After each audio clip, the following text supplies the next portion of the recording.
التليفون ده اوعى تشتري غيره تحت ال 6000 جنيه، يعني ما بين الخمسة للست. هديك برضو 10 ثواني تفكر. انت شكلك مطول في التفكير على فكرة، شكلك مطول في التفكير. التليفون ده هو السامسونج الاي 06.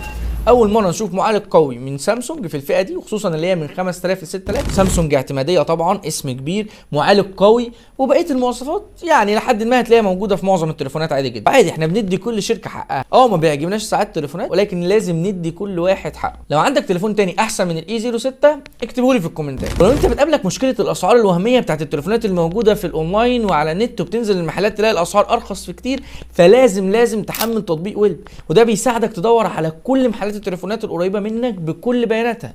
مش بس محلات التليفونات، المطاعم، الدكاتره، المستشفيات، الكافيهات، كل حاجه تقريبا. وبمناسبه رمضان كريم عليكم، فطبعا كل محل بيعمل عروض، فويلب بيعرفك كل العروض والخصومات اللي بيعملها كل مكان من قبل ما تروح. كمان ويلب هتلاقي عليه تقييمات من ناس حقيقيه زي وزيك، راحوا زاروا المكان، جربوا الخدمه اللي انت بتدور عليها في التطبيق، فبتلاقي فيه مصداقيه ويسهل عليك الاختيار. فمستني ايه؟ سيب لك لينك التطبيق تحت في اول كومنت او عندي في البايو، روح حمله بسرعه.